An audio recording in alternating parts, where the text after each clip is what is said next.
Welcome to my Ghanaian Dream Challenge. It is day 12 since I received my day-old chicks, and it is Monday, the 5th of January 2025.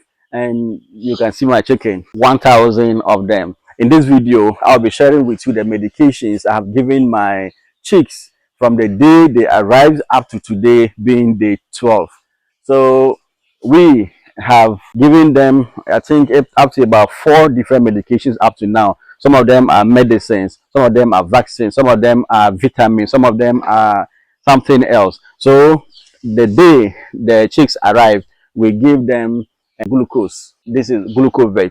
This is what we serve them the very first day they arrive. So the consultant said you pour half of this into about 15 or 17 liter water, and that was what we did. After about 7 or so hours, they finished drinking it, and we poured the rest of it back into that under bucket and served them. So they drank that one for almost, let me say, 20 or so hours. Then after which we served them Alisyl. That is this one. Hey, they still level plenty. I don't know whether we need this in future. Alisyl. So this one you fetch in a spoon and serve in about 15 to 17 liters of water. And that was how it was served. They drank this one too for 3 days, and they were supposed to drink this one for 3 days, but unfortunately I think I didn't understand the consultant quite well. So unfortunately my best drank it for 5 days.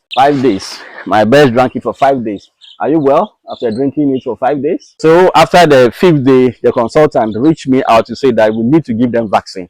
We need to give them Gumboro vaccine.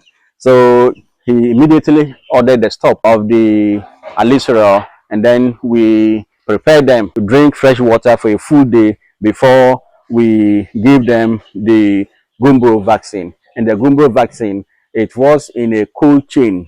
So at the point of purchasing the Gumboro vaccine, it was in a fridge. So we brought it straight to our fridge also. And then the time that was to be administered to them, we withdrew all forms of water from the chicks for about 2 hours before mixing the vaccine in a cold water to serve the chicks. So that one too, within 1 hour 30 minutes, they had almost finished drinking the water, and I was advised to remove the remaining vaccine that was left, because at that time it wouldn't be that effective. So it was withdrawn, and then fresh water was served them for about 2 hours before we gave them Introvit. I think this is a vitamin. Or is it antibiotics? I think I need to get a difference between this. You can teach me if you have watched this video. So we give them Introvit, and that one too is served in water, but it is powdery, so it is fetched in a teaspoon, and served in water for them. So they took that one too for, I think, for about 3 days. And then I was now told to look for coccidiosis medication. And with the coccidiosis medication, that it will be given to them more and more and more. I think far more than any or all of the medications they are going to be taking. For which reason, that if I don't look for different brands of the coccidiosis medication, if I don't look for different brands of the coccidiosis medication, that their system may become used to the one I will give them, and which become ineffective. For which reason, I was asked to look for Coccidiosis, that it is one that contains sulfur. And I was also asked to look for amproline. I was also asked to look for Amprocox, one from Maridav, and also one from another company. That is, I think there's an eagle on it. So when I went to the vet shop, that is Yemo vet shop in Tamale, I had Amprocox, the one with the eagle on it. I also had Amprocox, the one with the Amprocox, the one from Maridav. And then I also got this one. I also got this one, Amproline. So I didn't get the one with the sulfur.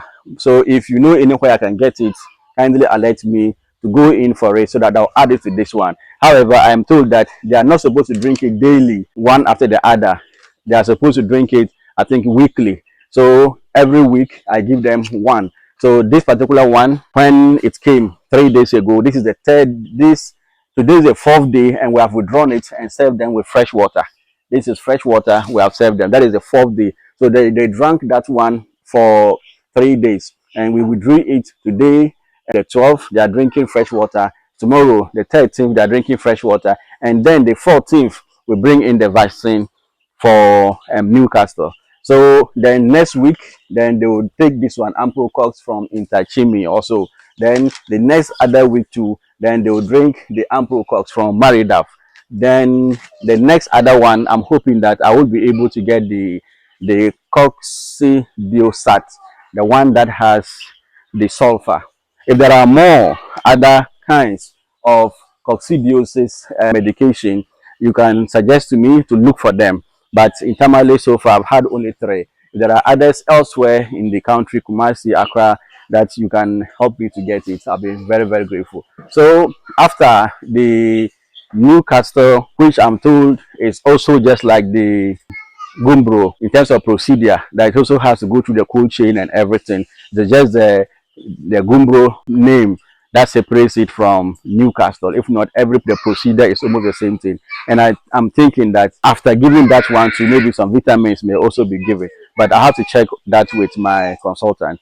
But I have also seen quite a number of developments in some of my chicks, and I don't know whether it is normal or I need to be concerned. The first is that some of the chicks, normally they are supposed to have beaks. Okay, this one, you can see that, you can see the beak is chipping away a bit. It's chipping, see the top part, it is chipping away. But some of them, theirs are not chipping, theirs are not chipped away. This one too is chipped away a little. But some of them, it is still, let's call it, let's say normal. You can see this one, you can see this one. It's still the normal, long, pointed beak that we know of poultry or of chicks. But those that have their beaks chipped away, I don't know whether that is normal, because I thought that, in fact, I dread it. I thought that after some time we are going to do debeaking, and I don't know whether the poultry of these days, there is no debeaking in them. I will have to check with my consultant.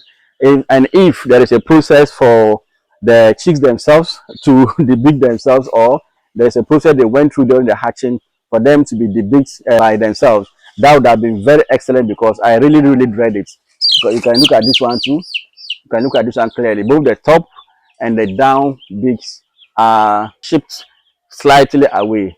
So I don't know whether this is normal and I need to be worried, or that is okay. Then also, I noticed that they make the water easy. They make the water quite impure. They pick the rice husk and put it into the water, even though they don't stop drinking. But I'm concerned that it will contaminate it. So the consultant asked that when I see that, I should just pick it. I should pick it and then pour that portion away. I should pour that portion away into a bucket and then leave the fresh part of the water for them to drink. Then another concern is the spillage of the feed onto the floor. As of now, they are still using the trays as their feeders. And when you serve the food quite a lot, because now their eating is beginning to increase. When you serve the food quite a lot, they begin to use their feet to push some of the food onto the floor. So I thought that why not introduce this particular feeders, this particular one. These are actually bigger feeders, and it's about 10 kg of feeder, and I'm told that they're supposed to be tied up so that it hangs down for them to feed from. But when I introduce it, I noticed that they enter. Some of the chicks enter into this place, and twice, if had it not been that I was around, they could have stayed in there. Maybe they could have died in there. So that is why I decided to put this one on top of it. Even with that one, the spillage still continues. I don't know whether this is normal for poultry, where they spill quite a lot of the food on the floor, or there's something I need to do about it. I place this there so that it prevents them from getting into it. I don't know how to prevent the spillage, but it's a concern, because I've been warned several times by you guys that I will need a lot of feed for them until they get to the laying stage. And even after that, I also need to get more feed for them to continue to lay. So if more feed is being gotten at a high cost and they're spilling it on the floor, that becomes a concern. So what do you think I should do? Just 12 days old. Do you think I will need to tie the feeders up for them to be eating from it? And then the drinkers as well. The automatic drinkers that I bought, do you think it is time for me to let them fix it for them to drink from the automatic feeders only 12 days old? Give me your advice. This is day 12, but I think the almost day 60 since I started this my Ghanaian Dream Challenge.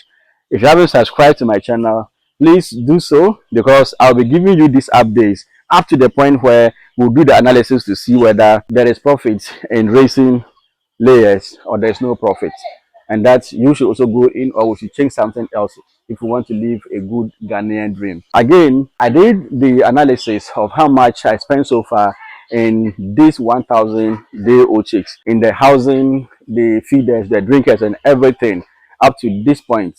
And the feed, that is the maize, bags of maize I have asked to be bought for me, and I've spent a total of 118,000 Ghana cedis. I have some budget which was 100,000, so I've already exceeded it by 18,000, and that 18,000 I had to go to pick it from my savings. But I need more money, and where will I get it from? So, as I indicated yesterday, I'm selling my shares in one of the small businesses I joined some time ago, and that I'll be able to raise 20,000 from there. And that someone else is promising me 800 cedis. So, for now, I'll need a total amount of 21,000 to be able to feed them, to add it to what I have, to be able to feed them from now until the 6 months when they'll be laying. So, if you can help me get the Akukon Kitchen support from government, so that I will get a feed to supplement what I have, or medication, or both of them, because already I bought the chicken and I didn't get any subsidy. So hopefully, if I'm able to get support for the feed and medication, that will really help me. So thank you so much, and see you tomorrow with my updates.